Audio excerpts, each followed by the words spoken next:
all for joining us today in our fourth biweekly call in our series, focusing on counting and claiming of meals in the 2021 school year. Here you can see an overview of what we'll talk about today. We'll start with some introductions, discuss the purpose of today's call, and provide updates on new guidance released last week. Then we'll hear from DCPS on how they're planning to take accountability this school year. We're going to then touch on the meal pattern waiver and finish up with some Q&A before we wrap up. So my name's Alex, and I'll be taking you through the presentation today. You guys already know who Nigel is. He's behind the scenes, making sure that all these calls and trainings are possible. Liz Leach, David Esquith, and Ani Sweeney will be joining us from OSSI for Q&A. And we will then hear from Harold from DCPS. He may be familiar to those who are on Monday's health and safety call. The OSSI Nutrition Programs team is working to provide timely guidance on how to serve meals when the 2021 school year begins. One way we are doing this is by hosting this series of biweekly calls, today being the fourth call in the series. As a reminder, these calls are recorded, so if you missed any or you want to send one to a teammate that may have missed this call, all the recordings are posted on the website. So the purpose of these calls is to provide updates and review new guidance that has been shared, respond to questions we received, provide a platform for peer-to-peer sharing of effective practices, and answer questions specific to the call's topic. Today, we will be focusing on counting and claiming of meals, given all the different models of serving meals to students that are distance learning. Last week, OSSI released updated meal guidance for the 2021 school year. A link to that guidance will be dropped in the chat box now. This guidance includes encouraging distribution methods that will increase student access to meals, including allowing students to pick up meals from any site within an SFA, and options for SFAs to be able to serve meals to students enrolled in other SFAs.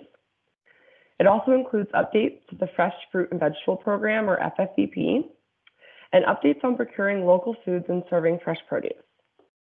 As you work with your LEA to develop plans for the school year, we continue to urge you to explore all options for serving meals to students, whether they are present in the building or distance learning, and to customize your meal service operations to meet your students' needs. I want to mention the waivers that we went over on the last call and in our annual training. As a reminder, SFAs must elect the use of each waiver they plan to utilize by completing and submitting a waiver request form. All right, so we've gotten a ton of questions about counting and claiming of meals over the last couple of weeks. While we are unable to tell you what's best for your SFA, we can provide guidance and review the requirements. After this presentation, if you are still unsure or need assistance with your specific POS, feel free to reach out to your program specialist. We've bounced a lot of ideas around with SFAs and are happy to provide SFA-specific guidance. So what is counting and claiming of meals? Accurate meal counts are the basis of a valid claim for reimbursement. The SFA shall ensure that free, reduced, and paid reimbursable meals served to eligible children are counted at the point of service, or POS. POS refers to the point in the food service operation where a determination can accurately be made that a reimbursable, free, reduced price, or paid meal has been served to an eligible child. All POS or counting systems must be able to record the number of full price, reduced price, or free meals served daily. Keeping accurate meal counts is a regulatory requirement per the USDA and a crucial component of the National School Lunch Program, School Breakfast Program, After School Snack Program, and Special Milk Program. Maintaining the confidentiality of a student's free, reduced price, or paid status is of the highest importance. School officials must ensure that there is no overt identification of a student's eligibility status at any point in the process of providing free or reduced price meals. Care must be taken to prevent such identification. In an effort to ensure complete confidentiality, it's encouraged that any money paid for meals be collected prior to meal service, or that parents be billed after the student has taken a reimbursable meal. For all methods and systems implemented, supporting documentation and procedures must result in accurate daily claims by meal type and student meal eligibility category, ensure that only reimbursable meals are claimed, and prevent the overt identification of students receiving free or reduced price meals. POS must be taken for all models of service for SFAs seeking reimbursement. CEP schools must take accountability for each reimbursable meal served, which most often includes tally sheets. Non-CEP schools must continue to take accountability with student eligibility, which most often includes rosters with students' names. Note that a SFA's typical POS system may not be feasible for all distance learning models service. For instance, if a non-CEP uses an electronic scanner to determine student eligibility, they may have to switch to a paper roster during home delivery.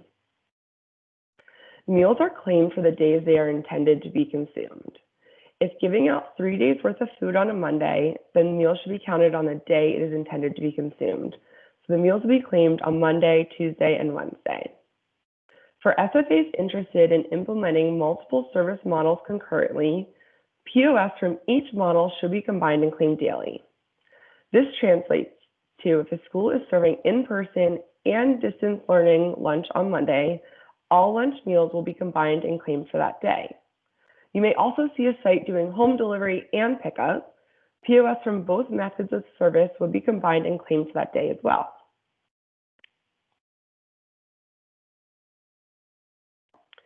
When serving meals in a non-congregate setting to students engaged in distance learning, including the use of parent pickup, OSSE encourages SFAs to consider the following distribution methods. Implementing any or a combination of these distribution methods will reduce the distance students and families need to travel to receive meals, increase access to meals, and possibly reduce the number of schools families must visit to receive meals for multiple children. Let's go over each distribution method and considerations for each method. SFAs may allow students to pick up meals at any site within their SFA, provided that the meals are accounted for and claimed properly. This method can be used by all SFAs with multiple sites and is highly recommended for those utilizing CEP in all schools. Alternatively, SFAs may allow students to pick up meals at a group of predetermined sites within their SFA, provided the meals are accounted for and claimed properly. This method can be used by all SFAs with multiple sites, but is highly recommended for those with both CEP and non-provision schools if allowing students to pick up meals at all sites produces accountability challenges. The last option, and something that is likely new for everyone, is SFAs may allow students to pick up meals at any site within their SFA or partner SFA or SFAs, provided that meals are accounted for and claimed properly. This means you may partner with another SFA and serve reimbursable meals to students from that SFA and vice versa. This method can be used by all SFAs, but is highly recommended for those with students traveling to a school location from other parts of the city. This method requires extensive coordination between SFAs. SFAs must enter a Memorandum of Understanding, or MOU, including the confidentiality requirements under the regulations implementing the NSLA.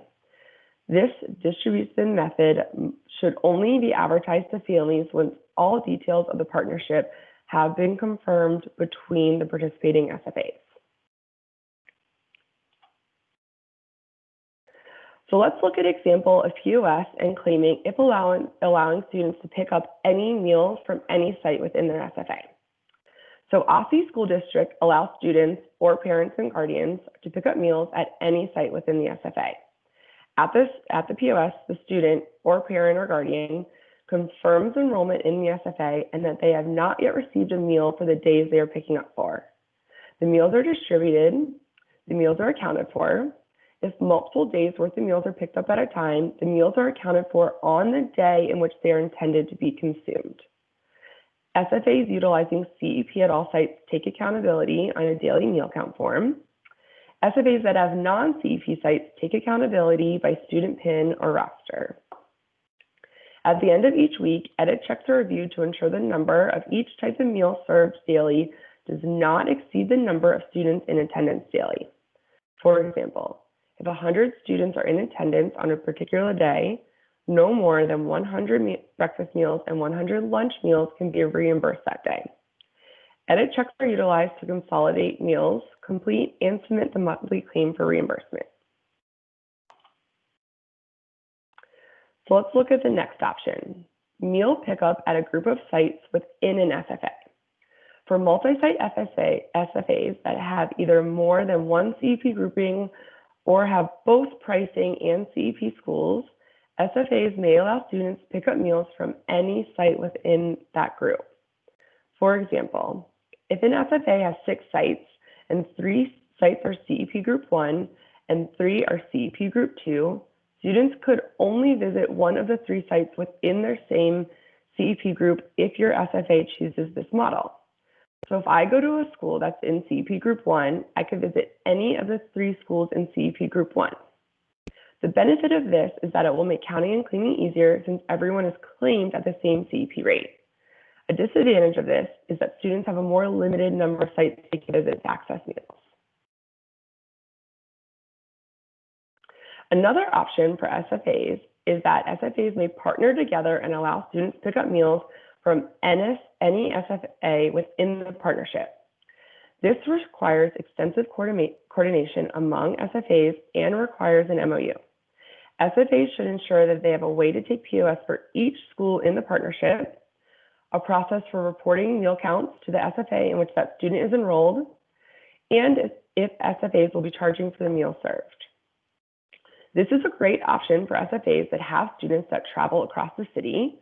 They may consider partnering with a school on the opposite side of the city, allowing students to pick up meals closer to their home.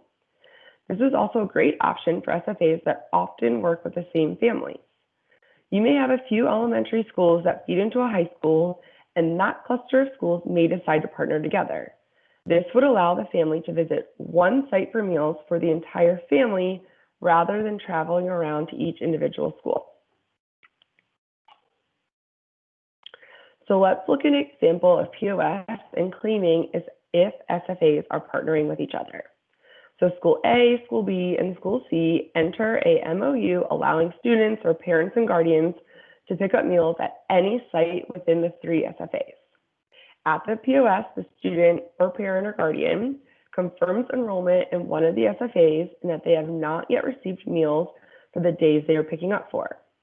The meals are distributed. The meals are accounted for by student PIN or roster. If multiple days worth of meals are picked up at one time, meals are accounted for on the day in which they are intended to be consumed. Partner SFAs share POS documentation for meals served to students enrolled in other SFAs. POS documentation is incorporated into the edit check. At the end of the week, each SFA reviews their own edit check to ensure the number of each type of meal served daily does not exceed the number of students in attendance daily. And then the edit checks are utilized to consolidate the meal served, complete, and submit the monthly claim for reimbursement. Each SFA only claims the meals served to students enrolled in their SFA.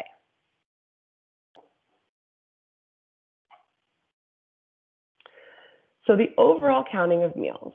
So POS documentation, temperature logs, and production records are taken and filled out at the site the meals are distributed.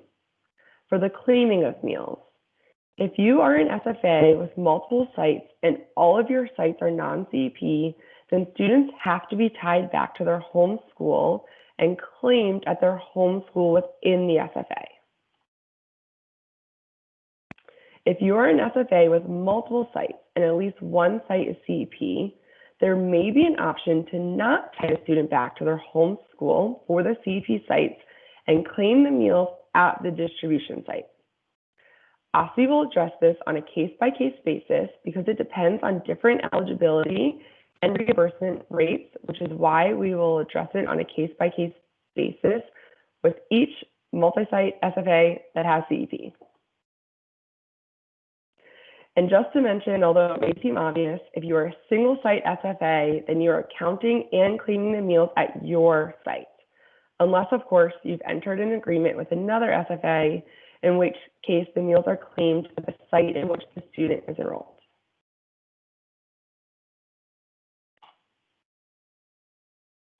Okay, so let's take a few minutes to hear from Harold from DCPS on options they are thinking through for their POS for next year.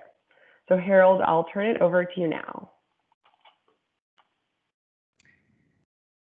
Thank you, Alex. Good morning, everybody. As Alex said, I'm Harold Chacon with DCPS Food and Nutrition. Thank you for the opportunity to share our options. As of now, we don't know what option we're going to take, but I'm happy to share what we're contemplating. We've been working closely with Aussie, with Liz and Alex, and evaluate the options. We're transitioning from summer to fall, and we currently have 30 sites for meal services, and we might be adding a few, so we're deciding on that. I'm not in the decision-making process, but we will hear from leadership as soon as they know. So let me share the options. So the first option is the one where we allow all students to pick up from any school, and we take accountability either via roster or an electronic POS at every site. The advantage of this method is that we can properly claim their status, and we can do it at the site immediately. However, getting the POS system, the electronic POS system at the site could be difficult and cumbersome, so we need to evaluate that as far as the technology aspect of it. The second option is having all SOP students to pick up at an SOP school, and we take accountability again via roster or an electronic POS system. And the other option would be for CP students to pick up at any CP school, and we will be using tally sheets. So currently we are using tally sheets, and that works well. So we have experience in that. So that might be an option, but again, we don't know. Tally sheets are fast, but it does limit the number of students that can visit. And depending on Aussie's requirements, we might require to identify the school that the students go to. So we are in communication with Aussie. So yes, those are the options we have right now, and we hope to know soon so we can communicate to the community. Thank you.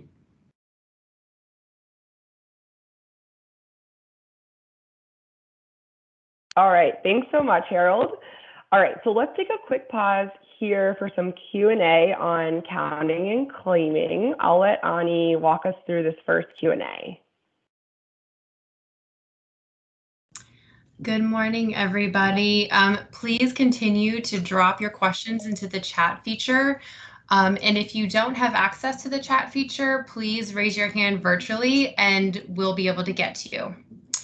Okay, so our first question is, and one we get all the time, is will we get the PowerPoint link after the meeting? Yes, we will post to the website a recording of this along with the PowerPoint. So I think Nigel said in just a couple of days it should be live and ready to go. Great. And I can jump in and just piggyback here. You all will get a follow-up email this afternoon with links to where the previous, well, where this recording will be, but also where the previous 3 calls, where those recordings are. You'll also get a link to this presentation within the NSLP Google Drive. That way you can access this presentation as soon as you get that email this afternoon.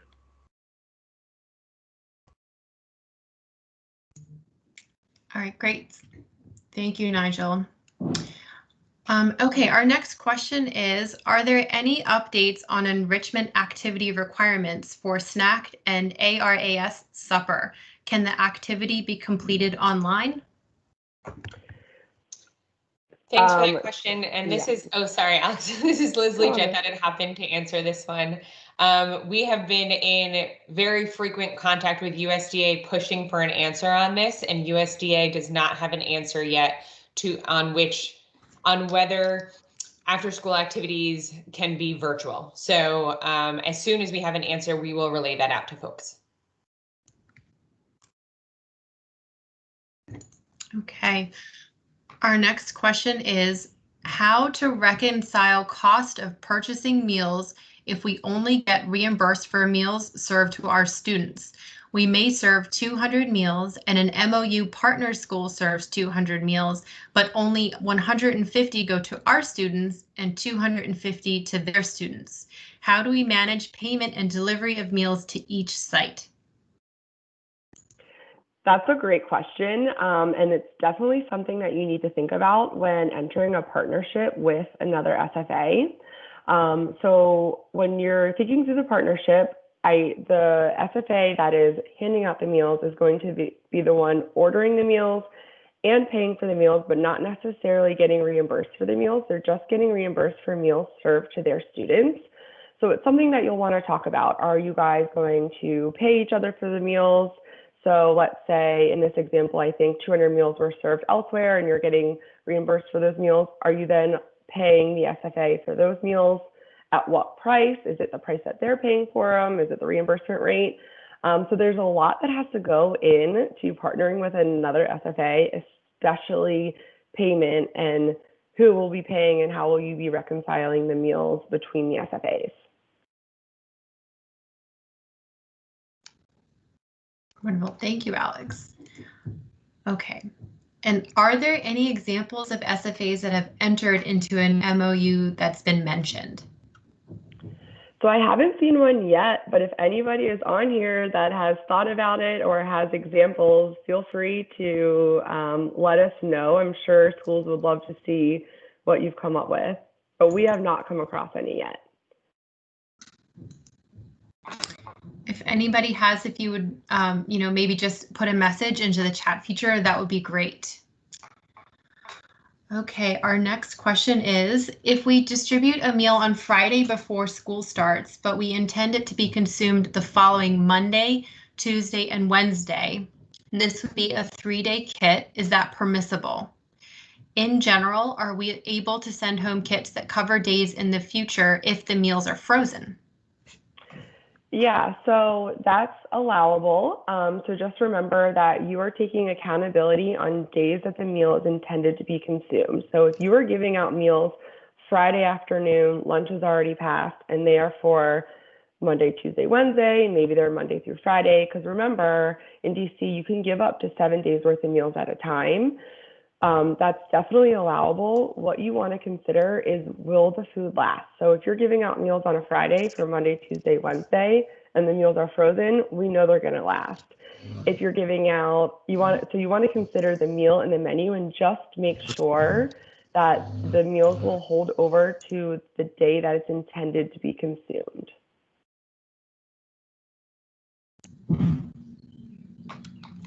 Okay, and we have another question about SFAs entering with an MOU. So how is the reimbursement claimed if the SFA has an MOU? Is it the SFA that has served the meals or the SFA that the child attends?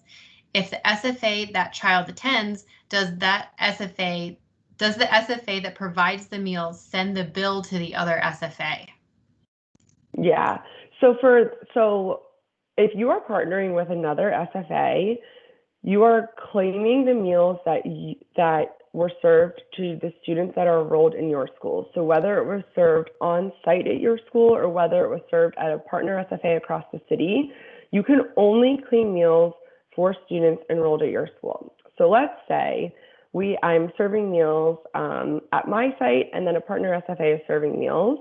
I need the POS documentation at my site for the meals served to my kids. And I also need partner documentation from the other SFA for the meals served to my kids, and I'll combine them. And that will be my claim, and I'll be reimbursed for those students. It's going to work the same the other way. I'm also taking POS for meals served for their students at my site, and I'm going to send that data to them so they can get claimed for those meals. So it certainly opens up opportunity for one site to be serving way more meals than another site. You might want to partner with a site that's in a really high populated area, knowing that they could be serving more meals than you because you're allowing more access for kids. And the payment between SFAs needs to be worked out between the SFAs.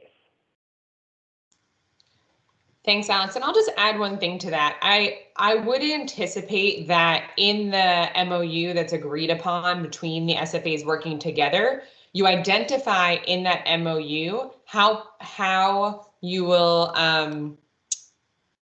if there's payment needed between each other, you'll identify the process for that payment. So for example, if you each serve 100 meals of the other school's students, then it's a wash, right? There's no payment that needs to be, there's no transaction needed. But if one school is serving significantly more meals to students in the other school, there may be payment transactions needed between each other. And that's something that you want to detail specifically in the MOU between each other when entering this partnership, so it's clear moving forward. And what we'd recommend is you make that payment transaction happen monthly, so it can coordinate with the monthly claims for reimbursement that you'll be sending to us.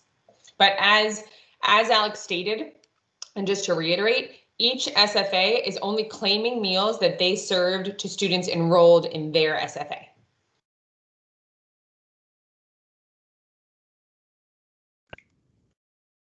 Okay, and then there's a follow-up question for the MOU.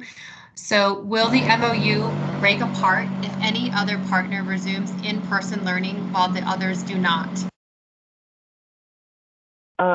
Sorry, can you repeat that, Anya? I had a hard time hearing it.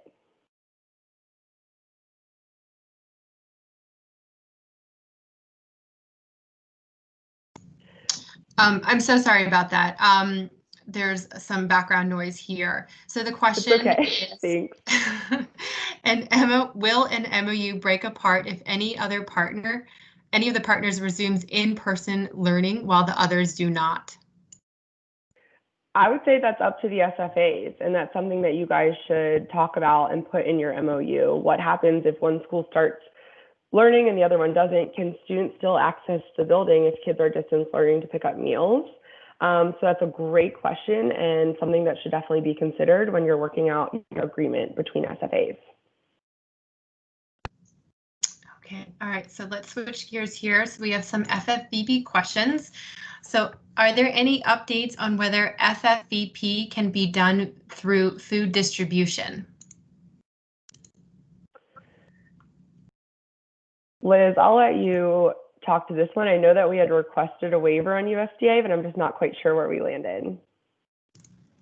Sure, and apologies. Ani, can you repeat the question for FFVP again? Sure. This person's asking if there are any updates on whether FFVP can be done via food distribution. I guess I'm not exactly sure what the question is. Can I ask whoever asked it to unmute themselves and maybe clarify for us?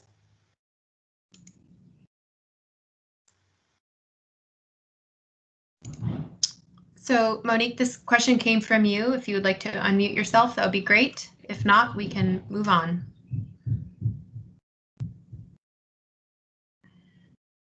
Why don't we circle back, or Monique, if you want to add clarity in the chat, and we can circle back later in the chat in the Q&A as well. Okay, and Monique just said that she's trying to unmute, but yep, we will come right back. Okay, so the next question is, does FFVP allow for parent pickup? Currently at this time, there is no parent pickup allowed for FFVP. OSSI has submitted a waiver request to USDA allowing that. We were approved for that waiver request back in the spring. If you remember, we had to reapply for the new school year. So we have not heard whether that waiver request has been approved or not. Once we hear the approval, we will release that information as soon as possible to you all. Okay, thanks, Liz. Okay, so one more FFVP question. Can any student picking up from a site offering FFVP pick up the product, or would this need to be limited to students in the K-5 category? Great question. So FFVP, students that are eligible for FFVP are students that go to any school that offers FFVP. So it would be limited to students that go to those schools. And that's not necessarily always limited to K through 5, because sometimes there are pre-K or 6, 7, or students in grades 6, 7, and 8 that would be eligible for the FFVP program as well. but it is limited to whatever schools participate in FFEP. Okay. All right. Circling back, can you show us a slide of POS examples of dual programs? For example, weekly groceries and daily meals for students who might come to school for specialized services. And do you recommend 2 separate point of services for each service? So for every place that you're distributing meals, you have to have POS. So let's say that you have, on Monday, you have bulk pickup and you're giving out groceries for the whole week. At that distribution point, you should have POS for everyone that's getting a grocery, and then you're cleaning meals for the whole week, Monday through Friday, there when you hand out the meals. If you're doing home delivery, you should have POS with home delivery, and you're taking POS and counting the meal when you deliver the meal for home delivery. If you are allowing students to pick up meals every single day, but you're also doing home delivery and you're also doing grocery, you should have a daily POS where students are picking up the meal every single day. So, and same thing with in-person learning. If you're doing meals in the classroom, there should be a POS sheet at every single classroom where the meals are distributed. So we know that in distance learning, you could have multiple models of service. You might have students picking up meals at a partner SFA. You might be doing home delivery for students that live really far, that don't have access to a close school, and you might be allowing the bulk of your kids to pick up meals at your home site. So every single place, there's going to be a POS sheet for your SFA, and then you're going to combine all of them, and it's going to go into one claim. So the home delivered meals, the meals that were picked up at your site, and the meals that were picked up across town will go on the same day's claim. Even though you have multiple POS sheets, they'll be combined and claimed at your home school for the day. Thanks, Alex. Okay. Yeah. So we're going to ask one more question. Then, okay, so since we cannot use cafeterias, we have to do grab and go at the front door. Limited space for point of service is here. Also, with unique identifiers being locked up at the front door, students will bottleneck in line and not be able to socially distance, especially on rainy days. Do you have any suggestions on how to speed up the process safely? Yeah, I mean, this is definitely a problem. If you are only allowing pickup for 1 hour or 2 hours, you might have a rush of kids coming in. So with POS, it's always easiest, in my opinion, to do a tally sheet if you are able to, because it's super fast and you're just checking the kids. That might not always be the case. You might need to know the student's name, and you might have to do a paper roster. You might not have the ability to set up a computer in the front. But you just want to make sure that you are set up so that families and students can socially distance. So if you are outside and students are picking up meals outside and you know that there's a rush and kids are coming in, make sure that you have a way to keep a line, keep people in order, and also make sure people are separated for social distancing. So I'm personally thinking about like voting in DC. When I went, they had the cones set up where people funneled in, and then they had little markers with everyone to stand 6 feet apart. You could even do like chalk on the sidewalk. Of course, if it's raining, it might not stick, but I definitely suggest getting creative and think of ways to help manage the line and keep people socially distant while they're picking up meals, especially if it's a large number at one time. Thanks, Alex. And I think there's some really creative things that we've all heard from you. So if others on the line have suggestions and best practices they can share with how to tackle this challenge of keeping people safe and socially distant as they're picking up meals, please drop them in the chat now, because I think you all have been so creative and innovative that sharing with each other is going to be really helpful. 2 strategies that I would add to what Alex said is that we know providing the ability to pick up multiple meals at one time reduces the number of times people have to come get a meal. So if they can come once or twice a week instead of 5 days a week, that will reduce the number of visits that have to be made. So that's an option folks can think about. And then another strategy I would really encourage people to take on is communication with your families and households. Communicate to them when the time periods are to pick up meals so they know exactly when they are. There may be a way to encourage families to stagger pickups, and that may be something you think through and communicate also with your community. So I would say communication with families and households is also a really powerful way to encourage social distancing while picking up meals.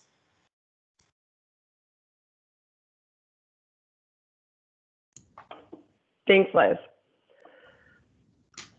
All right, I see a ton of questions in here. We're going to switch gears and go into our next topic. And I hope that we can circle back and answer some of these questions. If not, we can keep chatting and try to answer them, and then we could address them on the next call. Okay. All right, so let's talk about the meal pattern waiver. We've received a lot of requests for the meal pattern waiver, so I want to go over that waiver specifically. If you are requesting a meal pattern waiver, there must be a specific need identified in the waiver request, such as a component or quality issue. Waiver requests need to be targeted and justified. They're not intended to broadly waive meal patterns or age grade group requirements. We have a lot of people worried about substitutions or supply chain issues. The waiver should be utilized if you cannot plan a menu that meets the meal pattern requirement. If you are able to plan a compliant menu, we understand that there are issues here and there, which of course we all know happens when working with food, but that would not grant a waiver to waive a full component of the meal. Additionally, we have heard that many of you are planning menus to provide shelf-stable meals and meals that will last for multiple days at a time. I want to cover ways you can still serve fresh produce, even if you are providing multiple days worth of meals. The 2021 school year meal service guidance has been updated to include information about serving fresh produce and procuring local foods during the upcoming school year. As you can see here, there are many ways schools can safely serve fresh produce as part of their meal program, whether students are eating on site or enjoying meals while distance learning. For example, schools could serve individually packaged or pre-plated prepared produce like orange wedges or chopped peppers. Students' favorites like cherry tomatoes and strawberries don't require additional preparation and can easily be pre-portioned to ensure students are taking the proper amounts. Don't forget to check the DoD Fresh catalog for fresh produce, including packaged items like apple slices and baby carrots. When providing meals for students engaged in distance learning, consider including whole hand fruit like apples and pears, which are easy to transport and do not require additional preparation once at home. If providing meals for multiple days, send a menu indicating to eat fresh produce before frozen or shelf-stable items. Finally, preserve meal quality by packaging produce separately from dressings or breads when offering pre-made salads or sandwiches. For more information about serving fresh produce safely, reference the food safety sections of the meal service guidance. Local food is especially important when national and global food systems are disrupted by large-scale events like a public health emergency. Buying from local growers and processors not only supports our regional economy, it also helps schools have reliable access to local produce, dairy, and proteins. Find recommendations for procuring local food during COVID-19, as well as resources to help you do so in the updated 2021 school year meal service guidance.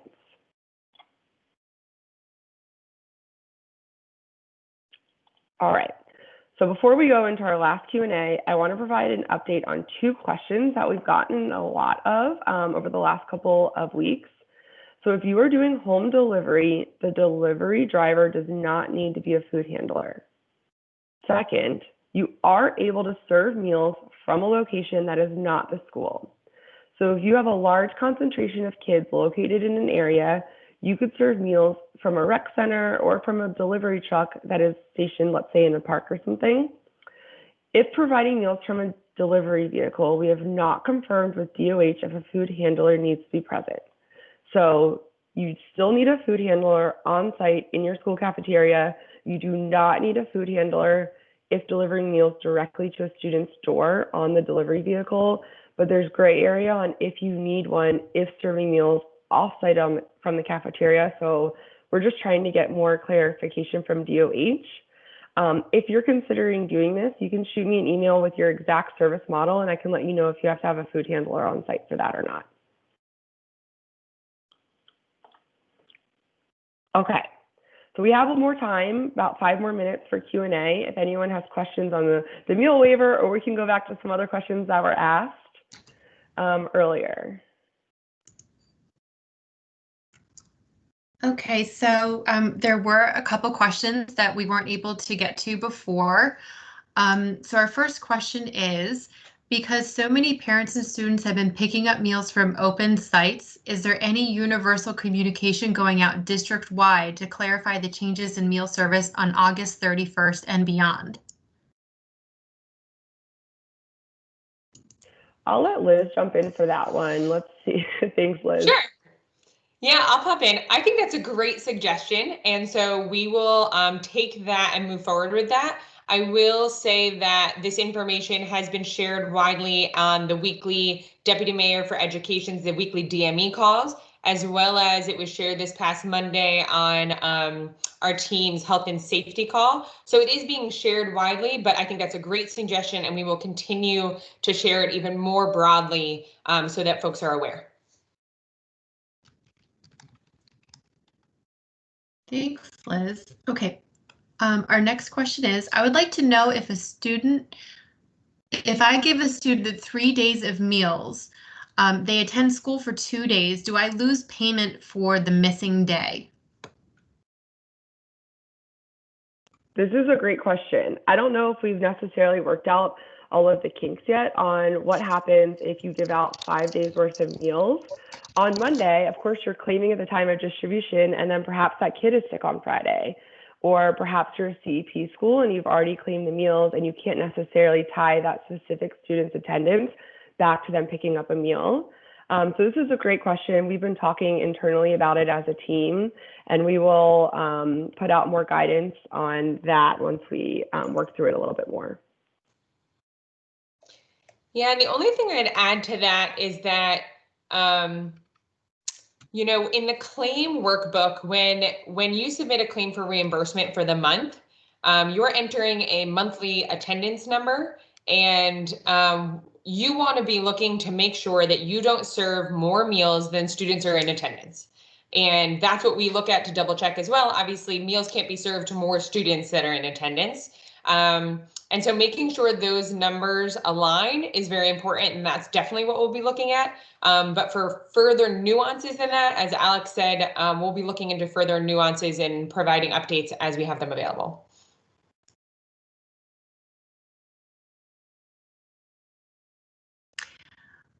Okay, next I want to allow some of the folks that have raised their hand virtually a chance to ask their questions. So we're going to start off first with Natanya Torrance. So if you want to unmute yourself and ask your question, feel free to do so now.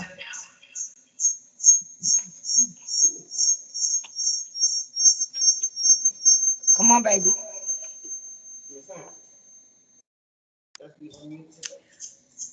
Okay, you know, Natanya, if you still have your hand raised in a little bit, we'll try circling back to you again. Next, I want to ask Michelle Jones if you would like to unmute yourself and ask your question now.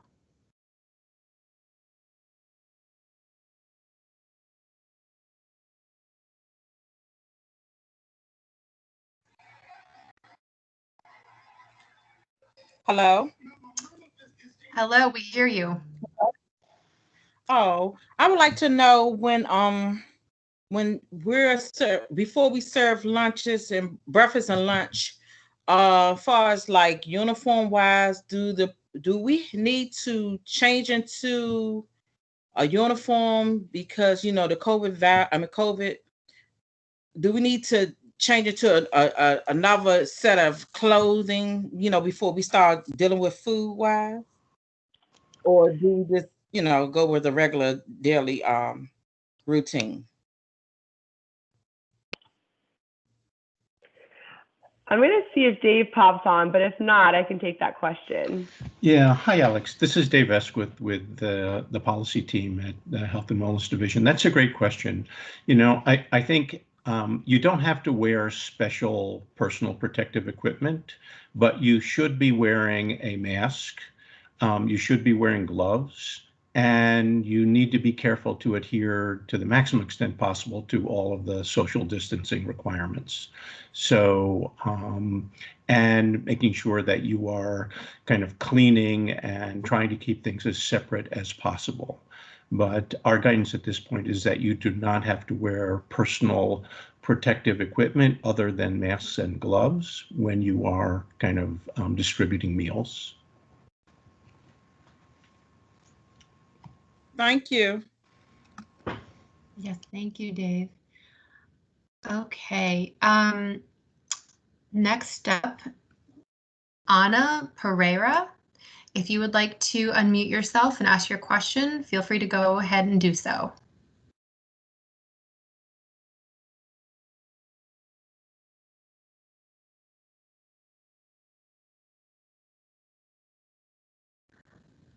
Okay, Ana, we will come back to you in just a few if you still have your question. We're going to move next to Landy Cervantes. Good morning, everyone. I just had a quick question, actually more of a clarification on the recording of meals. So for right now, our ELA are going to be distributing meals weekly. As far as tallying down meals, do we just tally down, for example, if family comes in and gets the bag of meals for a week, we would just tally down that specific student for the whole week as they received a lunch? Yeah, so if you only have one distribution method, let's say that you are only doing grocery delivery, or sorry, not bagged meals on Monday, and they only have the option to pick up 5 days worth of meals on Monday. When you don't need 5 different POS sheets. You can say POS for the week of and say Monday through Friday. That's okay. But if you are doing multiple different methods, so let's say they can pick up for 5 days, or they can pick up for 1, or they can pick up for 2, that's when you're going to need a different POS sheet for every day, because you're going to be combining multiple days, and that's going to be the easiest to organize it and keep it together. Okay, I have 2 more questions. My other question is, we do separate tally sheets for breakfast and lunch still, correct, right? Yes. Okay, and then my third question is, has anything changed regarding the claim of just one meal? I feel like as our kids get bigger and grow in grade, I feel like they ask for more food.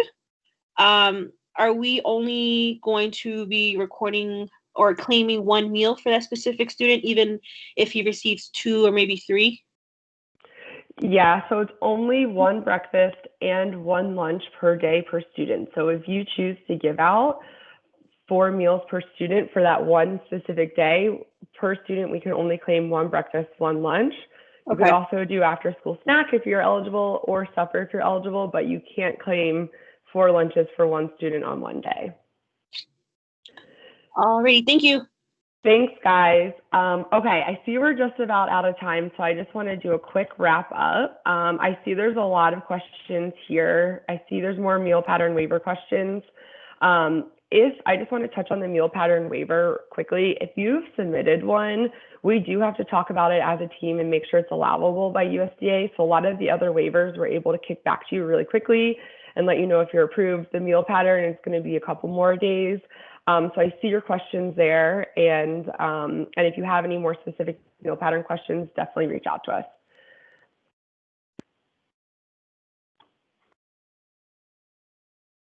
All right. So, and just as a reminder, information will continue to be emailed out when it's high priority. It will be released in our Beyond the Train newsletter, and we will continue to update the website with any new guidance that we send out. So here are links to our most updated guidance documents. We've included the meal service guidance this upcoming school year that I've mentioned multiple times throughout this training, the health and safety guidance, as well as the health and safety frequently asked questions. I think Dave might have mentioned both of those when he was speaking earlier. So all of those links are here. So we also know that things are getting really busy as we get closer to school. So we might take a pause on the biweekly calls. So we're just looking to you guys. Do you guys have any suggestions or anything you really want us to deep dive into? You can chat them, you can email them to us. So the next biweekly call is TBD. Nigel will send you out communication on that. But of course, feel free to let us know if you have any thoughts. And then lastly, here are a number of resources to utilize as you can continue your planning. And each of the biweekly calls we've had are recorded, including this one. So this one should be available in just a couple of days on our website. And then additionally, USDA has provided a number of resources that can be supports as you are developing your meal service. And so each of those resources is linked within the PowerPoint. And then lastly, here is our team. So of course, I've said a few times as well, but feel free to email and reach out to us and call us. We're here to help you and walk through any scenarios that you might be thinking through, especially related to serving meals in POS. All right, thanks you all. Enjoy the rest of your Thursday.